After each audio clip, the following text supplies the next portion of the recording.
All right, it's 8 o'clock, so we're going to go ahead and get started. Good morning, everybody. First of all, thanks so much for being here. I hope that you're excited to learn about your hormone health and how you can best support yourself, throughout your day and throughout your month, especially. For those of you that don't know me, my name is Megan. I've been a long time Dun client, and now I'm coaching here as well. So I'm really excited to be here. A couple things before we get started. Missy did send out a couple of handouts. One was to take notes on, and one had a lot of information about the different menstrual phases. If you don't know what I'm talking about, go ahead and check your emails. It's not mission critical that you have it right here, right now, but it is some really helpful information. So I just wanted to make sure that everybody was aware of that. And then secondly, because I am sharing my screen, I cannot see everybody's video. So if you're raising your hand or something, I might not see it. I do encourage you to use the chat. Missy is here. She'll be manning the chat with me. I may or may not see your chats depending on what's going on. But if you have questions throughout, I really encourage you to use that chat. Otherwise, we do have a question and answer session at the end. So stay tuned for that. But really why we're here today is because we're hearing from a lot of you some common symptoms, right? And there's some things that we haven't been taught really about our bodies in general, but specifically as we move into this phase of perimenopause or menopause, right? And for a lot of us, maybe it's not so much of a picnic. We're experiencing some things that maybe we've never experienced before, or some things that we've been dealing with for a long time are more exaggerated now. And there's a lot that we can do to kind of lessen these symptoms or make ourselves feel better. So we want to kind of dive into that today. So I could talk about a lot of this for forever. So I'm going to try and keep it nice and short and sweet. I'm going to try to not overload you with too much information while also giving you a lot of really helpful advice. So here we go. All right, so before we get into it, I wanted to just kind of take a step back and say, like, what are hormones? Essentially, hormones are just chemical messengers in our body, right? They're constantly sending messages from one part of our body to another to let us know what we need more of, what we need less of, things like that. You might be familiar with, obviously, some of the sex hormones like estrogen and testosterone, but there are a ton of hormones, things like insulin, dopamine, oxytocin, etc. So we're not going to cover all of our hormones today, but we have some pretty important ones that we've identified, and we're going to dig into those. So again, I just want to highlight that just because you're experiencing something and your girlfriends are experiencing the same things, just because these things are common does not necessarily mean that they're normal. So these are just a few symptoms that are normalized in today's society. So like painful periods, unpredictable periods, or worse. Maybe you are experiencing like brain fog or memory issues, trouble concentrating at work, things like that. Maybe you have achy joints and muscle, like you're super sore after your workouts all the time, not just sometimes, or you experience, regular daily general pain and discomfort. That's not necessarily normal. Mood swings, things like anxiety, depression, general fatigue, things like that. Also, things that aren't listed here, this list can go on and on for days as well. So disrupted sleep, hot flashes, food cravings, irritable bowels, decreased sex drive, all of that can tie back to hormone imbalances. And again, as women, we've come to accept a lot of this as normal, but it really doesn't have to be that way. Next, I want to talk about our monthly cycle. And before you tune out because you're done having children or you've moved into menopause, I want you to stick with me here because there's some of this information that can still be really helpful to you. And again, not something that we were taught necessarily growing up or in school.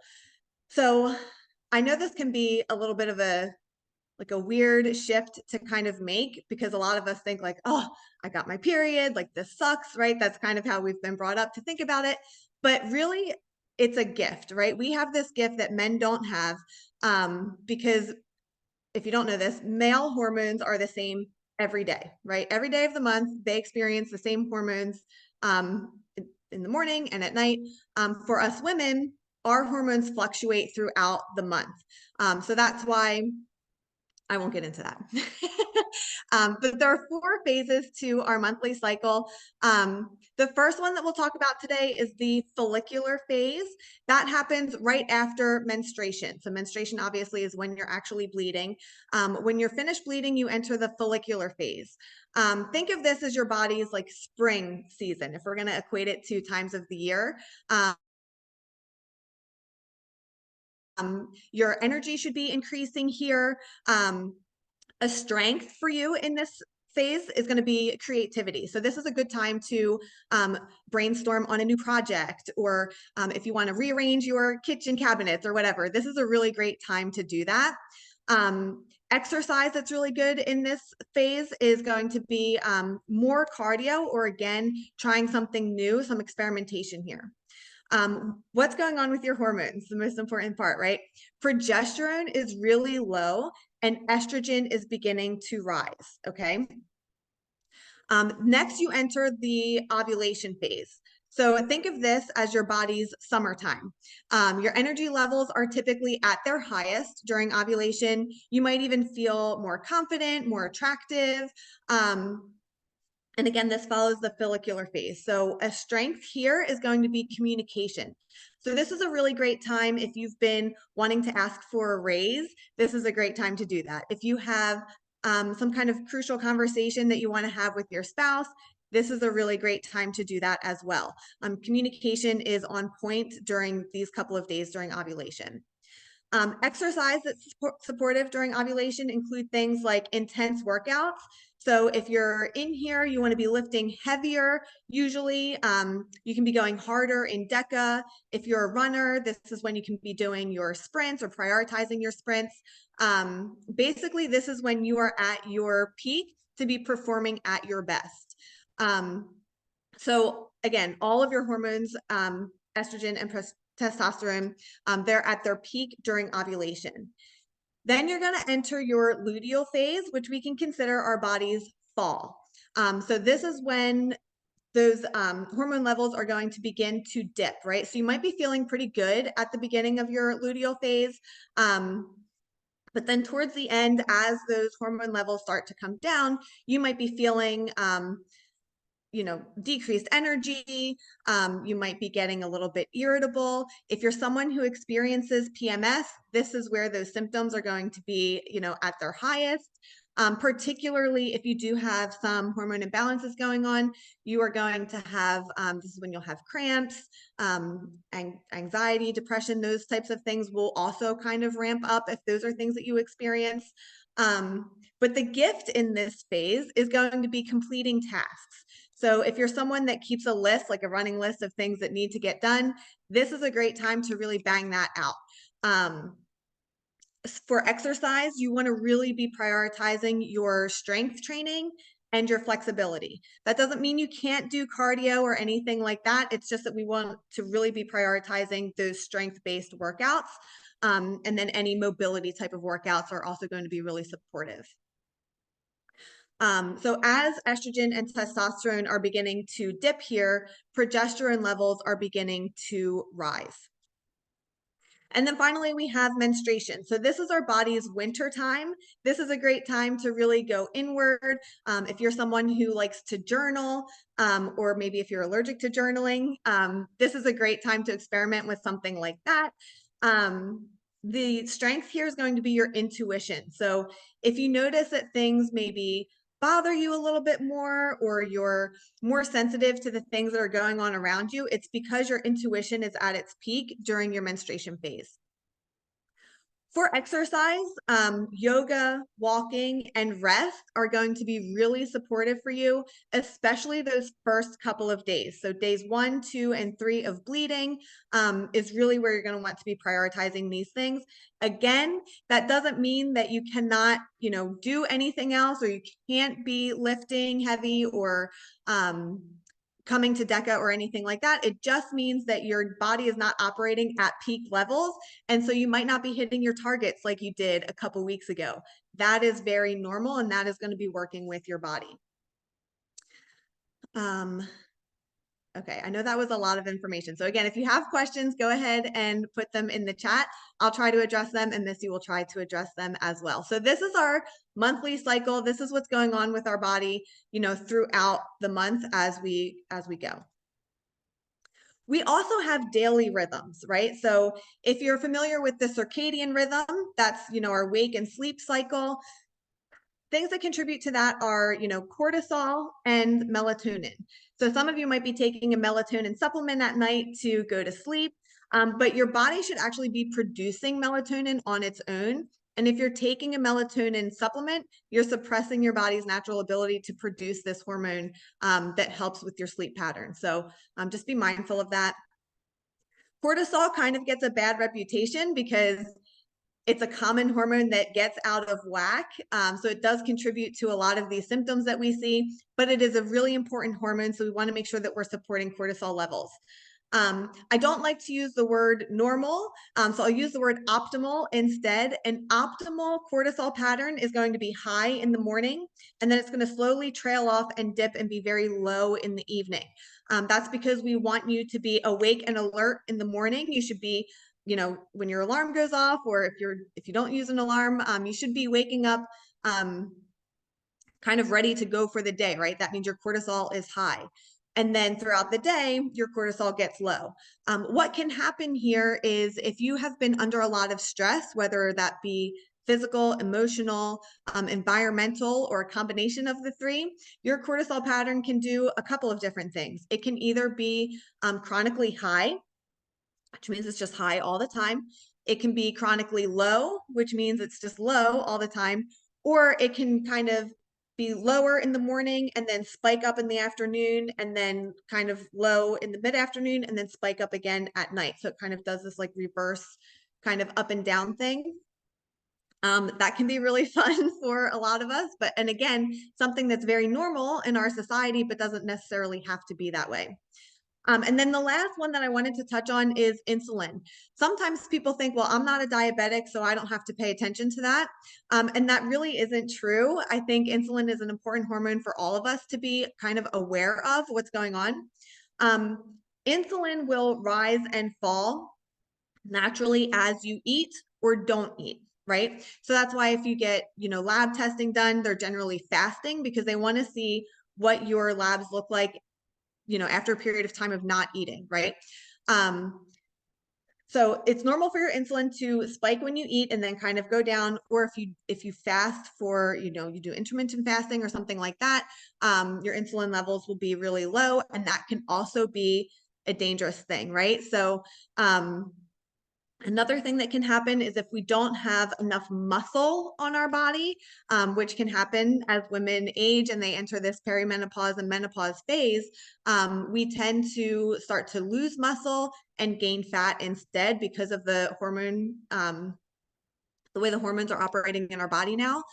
So the insulin has nowhere to go because it's looking for that muscle tissue. So if we don't have enough of it, there's nowhere for it to go. And so then we end up with these chronically high insulin levels. So what can we do about it?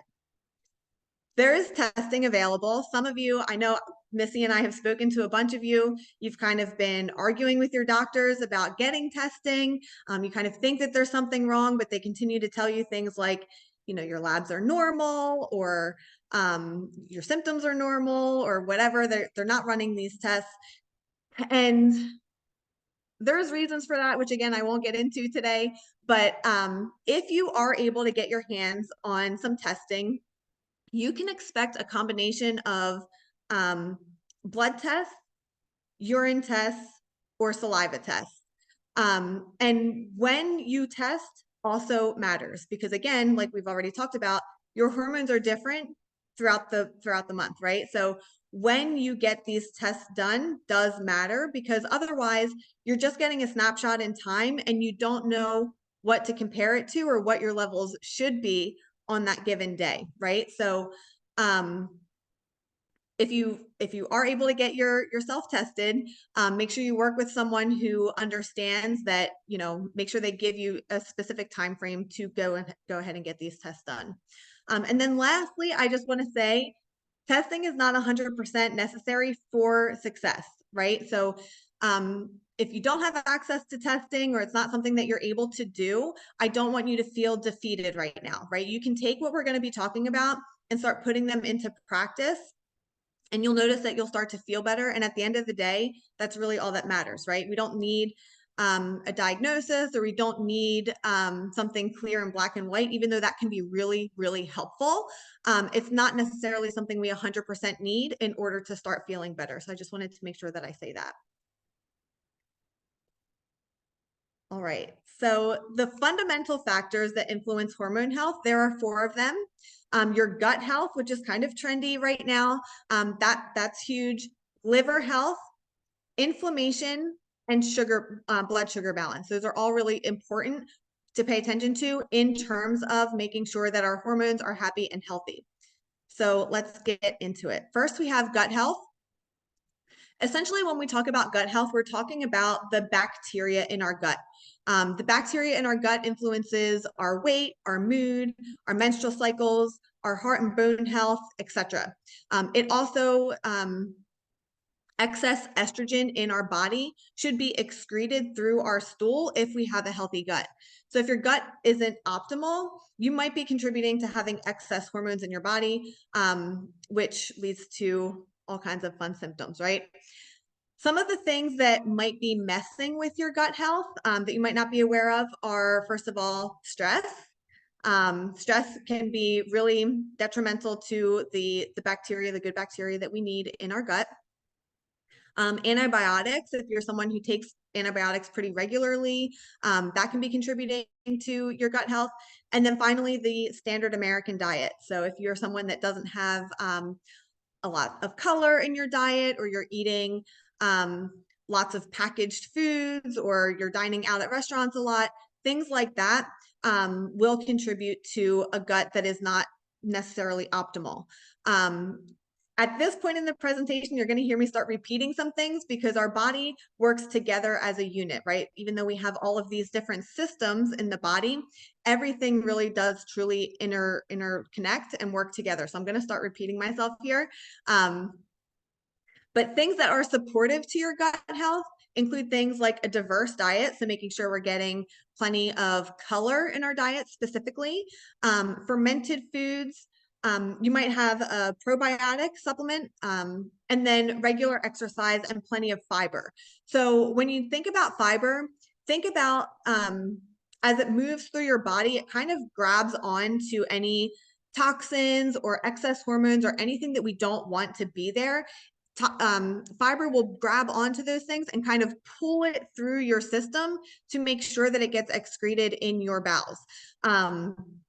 So again, you might not necessarily be comfortable talking about your poop, but you should be pooping every single day. That's going to really help you feel better. That helps that detox process and clear all of this stuff out of your system that you don't want there. Next, we have liver health. So liver obviously is an important component of the detoxification mechanisms in our body. It also metabolizes that estrogen to be excreted in your gut. So this is the step between the bloodstream and your actual gut. Some things that can mess with your liver function is going to be basically a toxic load, right? So the 4 Ps, we have plastics, pesticides, pollution, and personal care products. I don't want you guys to get lost in this, because if you start researching on your own, you can really go down a rabbit hole here. So the way I like to coach people is just to pick one thing and replace it, as you can. You don't necessarily need to take everything in your house and throw it away today. But making these small shifts over time will definitely add up. So be mindful of how much plastic you have, whether it's the plastic water bottle you use, or the plastic containers that you have for leftover food or for meal prep, things like that. Pollution, we don't necessarily have a lot of control over. But pesticides, if you prioritize things like organic foods, or again, just that whole foods diet, you're getting a lot less pesticides just through natural occurrences, right? And then personal care products. Again, there's an app called, I think it's called the Yuka app. You can scan your products and it'll tell you how good or bad they are. This can be really eye-opening when you start to get into it. So again, I don't want you to feel like you have to go home and throw away everything that you've been using, but just as you run out of something like your shampoo or your deodorant or whatever, start to think of what you might switch to once you're done with that product, okay? And then obviously alcohol. We talk about alcohol a lot in here, but it's not doing anyone any favors for, for your weight loss, for your energy, for your sleep, and it's definitely contributing to your toxic load. So just be mindful of that as well. Things that can be supportive of your liver health, though, are things like adequate protein. So again, I know that we talk about this day in and day out, but really making sure that you're getting enough protein in your diet is key here for liver health. A nutrient dense, or again, a whole food diet, specifically cruciferous veggies here. All right, next we have inflammation. So inflammation is a naturally occurring process in the body that again gets a bad reputation, but it does serve a purpose, right? So if you get a cold or if you get injured, things like that, you want inflammation to help support the healing process. But what can happen is if you're under a lot of chronic stress, if you have a large toxic load, things like that, your body starts to just be inflamed all the time. And those symptoms can really be difficult to detect because you think that they're normal because you've experienced them for so long, right? You think that this is just how your body is, or you don't really realize how tired you really are, things like that. So this can be kind of a tricky one. But basically, if your gut is inflamed, you're also not going to be able to absorb nutrients, whether you're getting them in your diet or you're getting them in a supplement. So these nutrients that are building blocks for your hormones are not even getting absorbed in your body. And I just have to say this, there is not a supplement in the world that can fix this, right? You have to get to the root of the issue. You have to really be mindful of supporting your inflammation levels so that you can make sure that you're absorbing the nutrition that you're giving your body, whether it is through your whole foods diet or through a supplement that you purchased or that a doctor recommended or whatever. But again, if our body is inflamed and our body feels like it's constantly fighting for something, we're sending all of these danger or stress signals to our body, it's going to naturally deprioritize other processes like, for example, weight loss. Like, for example, your hair, skin, and nails. So if you're noticing that your hair is falling out or your nails are very brittle, it's likely due to inflammation somewhere in your body. Things that can be upsetting the inflammation levels in your body are, again, gut health, the standard American diet, the SAD diet, stress, and lack of sleep, which again, I know we talk about all of this in here all of the time. So you might be like, yeah, I know. But it truly does contribute to all of these inflammation levels and all these other things that we're experiencing. Things that you can do to support your inflammation levels are, of course, switching over to a more whole foods diet, really making sure that we're managing our stress, and we'll dig into this a little bit more here in a little bit. And then obviously making sure that you're getting enough sleep. And again, we'll dive into that a little bit more here in just a minute. And then lastly, blood sugar balance. So again, this is important for everyone, not those of us that are diabetic or pre-diabetic, but really everyone needs to be aware of what blood sugar balance looks like and how we can support that. So we really want to make sure that we are avoiding inconsistent eating patterns. I know many of you, I know I struggle with this sometimes as well. If you don't have breakfast in the morning and then, lunchtime gets crazy, you work through lunch and next thing you know, it's 3 o'clock in the afternoon and you haven't had anything to eat yet. That can really upset your blood sugar balance. If you are in a constant state of, overeating, that can upset blood sugar balance. If you're in a chronic state of deprivation, that can upset blood sugar balance. Highly processed foods, and eating patterns that lack fiber and protein can also upset your blood sugar balance. Things that can support your blood sugar balance, though, are walking after meals. And this doesn't have to be a long walk. You don't have to go for a 20 or 30-minute walk. Even just a 5-minute walk around your building that you work in, or maybe around the block or something like that, can be really, really supportive. Incorporating exercise into your routine, which, you guys all have covered, but specifically the strength workouts. And then if you're in our nutrition coaching, you'll understand this reference, but using the plate it method for your meals. But basically what that means is making sure that all of your meals and snacks have a balance of all of the macronutrients. So the macronutrients are going to be carbohydrates, proteins, and fats. Sometimes a lot of us tend to, if it's a snack, especially, just have a carbohydrate, right? But really making sure when we do have that carb, we're pairing it with at least a fat or protein, but best case scenario, we're pairing it with both of those things. Again, for all of our meals and also all of our snacks. And then, of course, obviously limiting any added sugars. All right, and then we have 6 areas that you can really focus on for optimal hormone health. Again, I could talk about this all day, so I'm just going to keep this at a pretty high level. But nutrition, start with that whole foods diet, start incorporating all 3 macronutrients as often as you can. And then once you feel like you have that down, then you can move into more of a cycle syncing situation where you're eating foods specific to your cycle. And again, that is included in the handout that Missy sent out earlier this week. If you don't know what I'm talking about, send us a message and we'll make sure that you get that we'll get that to you. The toxic burden. We already talked about this a little bit, but basically toxins are everywhere. And I don't say this to scare you. Missy just said she'll be sending it out after the presentation as well. So I don't talk about toxins to scare you, but really just to make sure that we're being supportive of our body's natural detox functions. Things like, again, making sure we're pooping every single day, making sure we're sweating as often as possible, sleeping. I'll skip to sleep. When you're sleeping, and this is one of the reasons why sleeping is so important. One, we're repairing our muscles that we've damaged during our workouts. But 2, our body is cleaning up the trash in our body while we sleep, right? So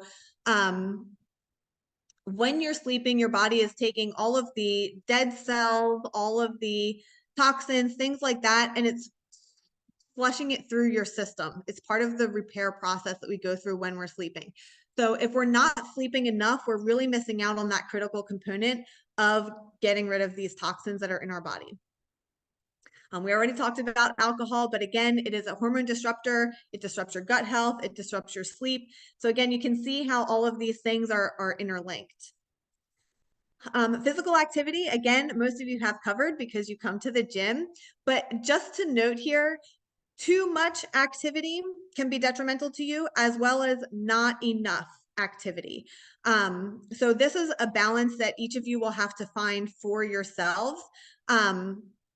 But what I recommend here is finding a workout routine that's consistent for you, and then start to modify based on your cycle phases. So consistency wins over everything else every time. And then you can start to tweak it. Try not to get too far into the weeds with all of this stuff before you have a consistent routine. And then lastly, stress management. So again, stress is taxing on the adrenals. It really messes with that cortisol that we talked about earlier. It can get you, it can contribute to inflammation levels. So I really encourage you to be proactive about your stress management. So having things that you do very regularly, maybe not every day, because I know a lot of us are busy, but things that you do pretty consistently throughout your week and especially throughout your month. And then I also obviously recommend finding some coping skills that will help you in the moment when stress is at a peak, right? Because a lot of us, that is when we tend to reach for things like maybe a drive-through or maybe a couple glasses of wine or things like that that we know don't serve us in the future, but they feel good right now. So try and form a relationship with that future version of yourself, because, you know, Megan right now might really appreciate a couple glasses of wine, but Megan tomorrow morning is going to really appreciate it if Megan right now goes for a walk and maybe, you know, I don't know, goes for a walk and maybe journals for 20 minutes or something like that, or has a dance party in her kitchen, or, you know, something that's more restorative, something that's going to help me in the future more so than something that's going to make me feel good right this very minute. And then finally, we have 4 laws of menopause. So again, if you're someone who is like, well, I'm not really in menopause yet, I don't know if this applies, it does apply, because if you can get your hormones under control, the sooner you can get your hormones under control, obviously the better off you're going to be. But this will apply no matter where you are, whether you're, you know, in your young 30s, late 20s, all the way up through your 50s or 60s and beyond. All of this applies, right? So the first thing we want to do is make sure that we're having more protein than we are having carbs.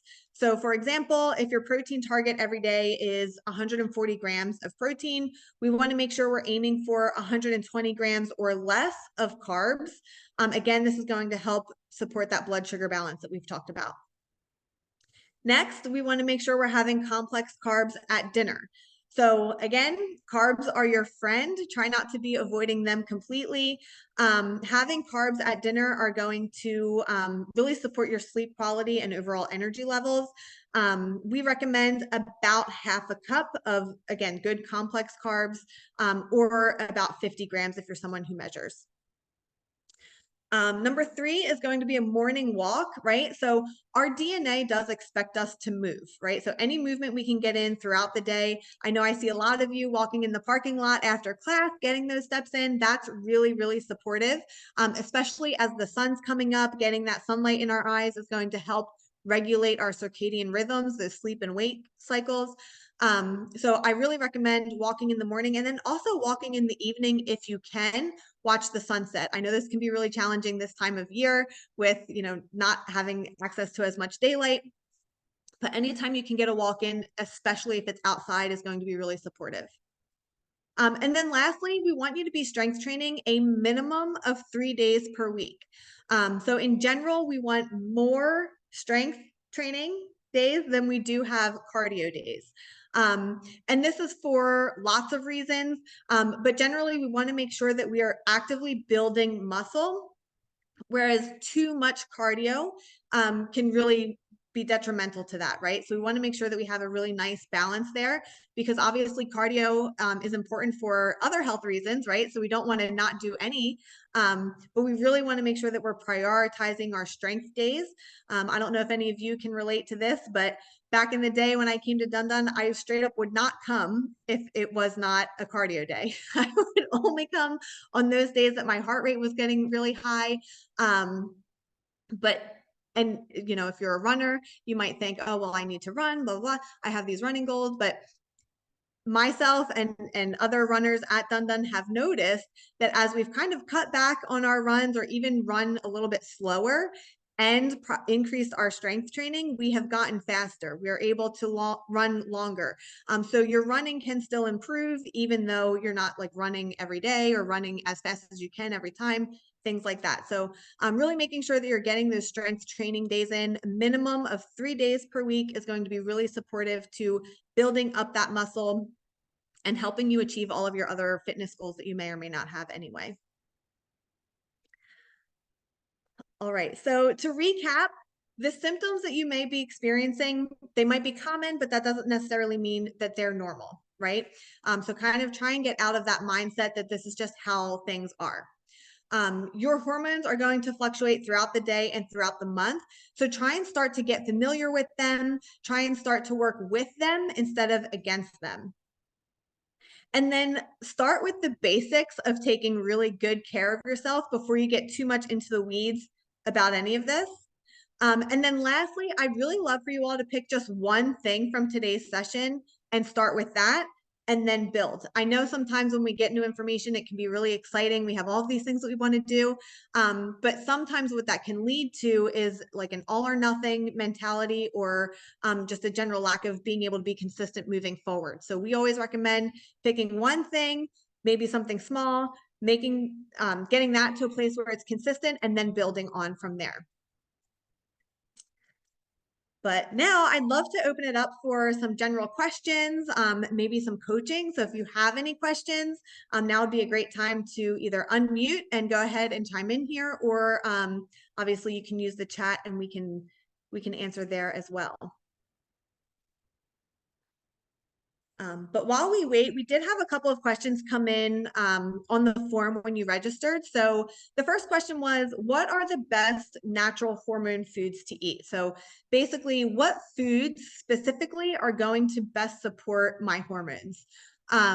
Missy and I talked about this a little bit, and basically what we decided is that a whole foods diet is going to be best. So anytime you can get a good whole food that has lots of nutrients on your plate is going to be supportive.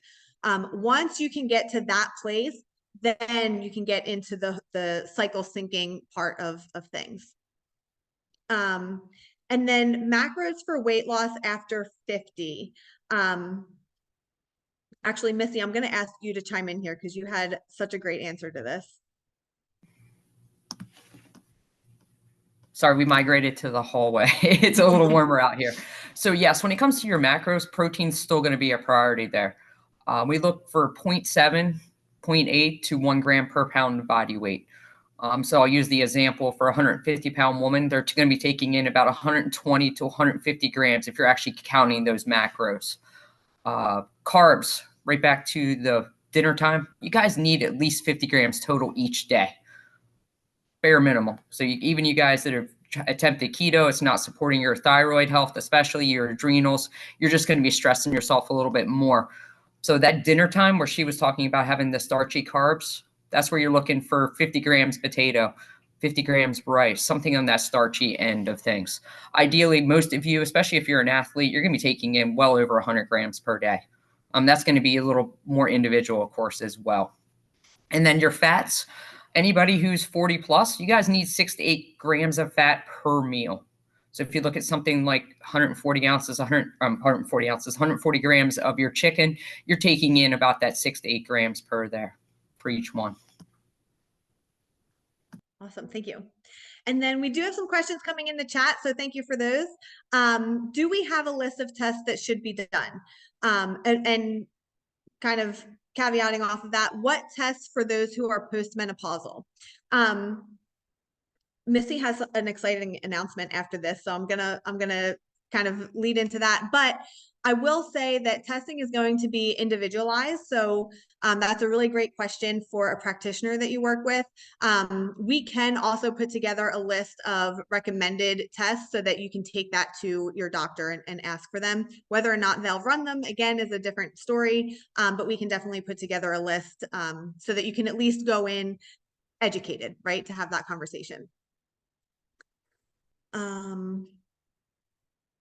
Okay, I don't see any other questions in the chat. But I don't know if it's more of a question. Stacy T said, I have not had a cycle since I was 42. So I have no idea where I am now that I am 55.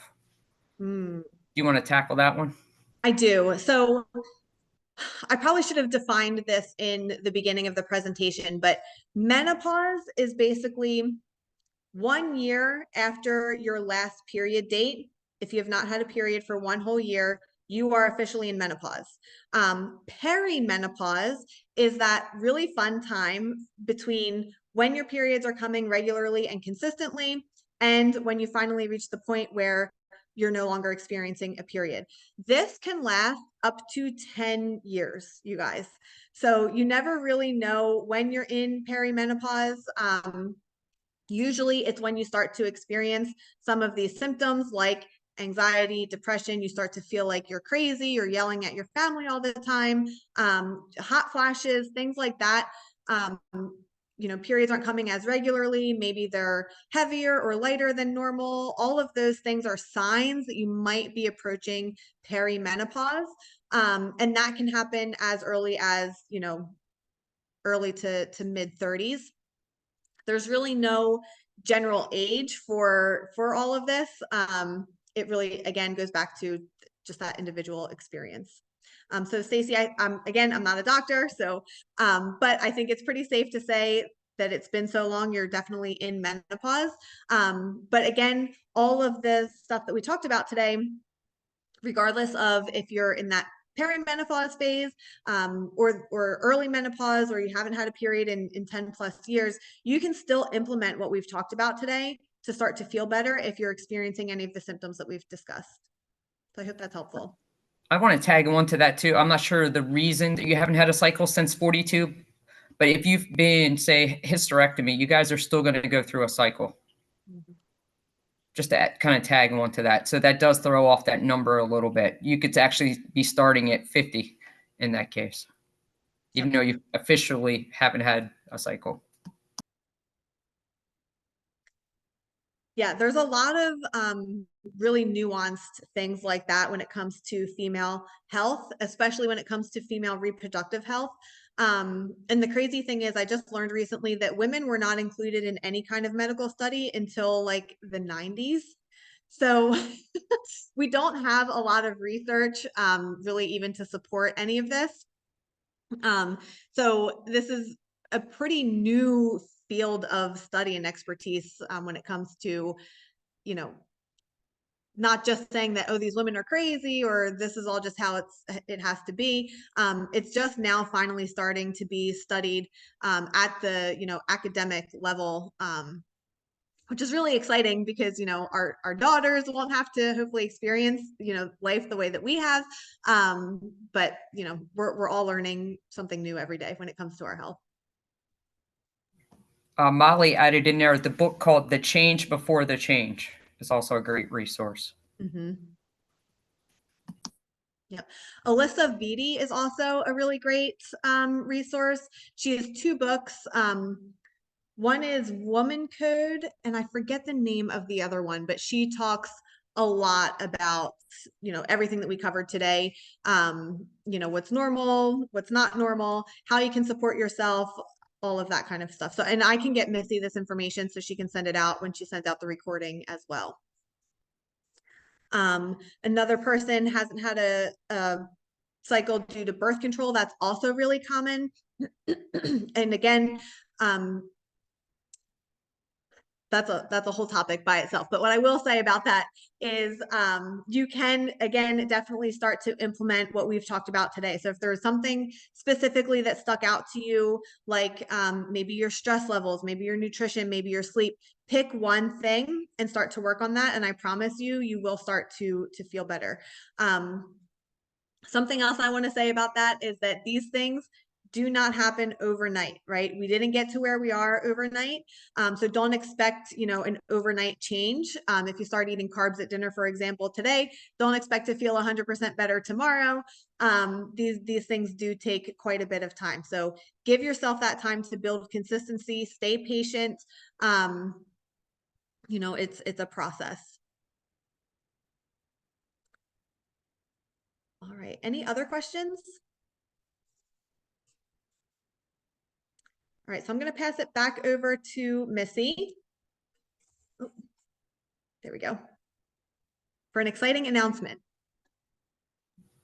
Awesome. So we're actually going to release, you guys get access to our Strong Her program ahead of time. So about a week ahead of time.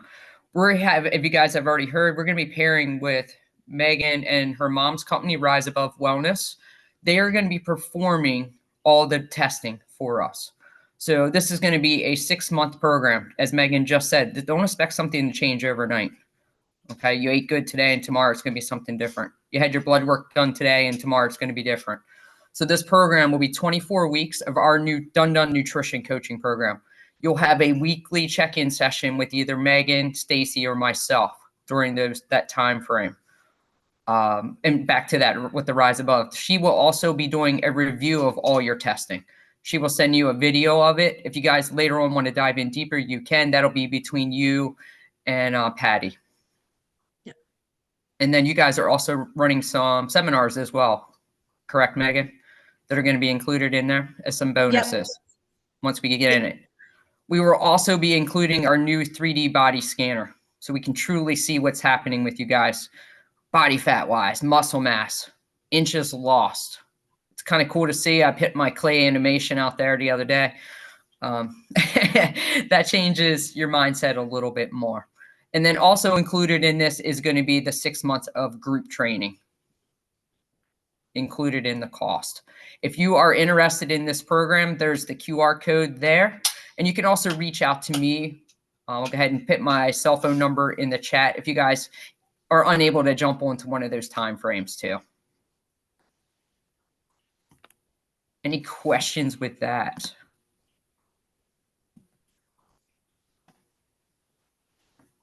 No? Crickets. Missy, how does this work if you're already sort of registered for classes for the current nutrition program? Yeah. Like, You're a great example of somebody that you and I will meet personally and come up with the amount for you. This is our Black Friday deal. Also, I want to emphasize this program is not starting until the new year. So this is not something that's going to be happening during the crazy December madness of the holidays. I don't know about you guys. It's a little bit of mayhem right now. okay, thank you.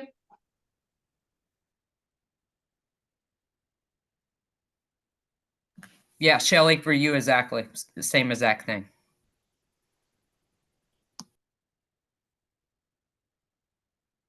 Awesome. Well, if no one else has any questions, we can go ahead and let you enjoy the rest of this beautiful Saturday. Missy and I will hang out for just a couple more minutes and we'll stop the recording. So if you do have any questions, just, feel free to hang on. But otherwise, have a great rest of your day. And thanks so much for joining us today. Thank you, guys.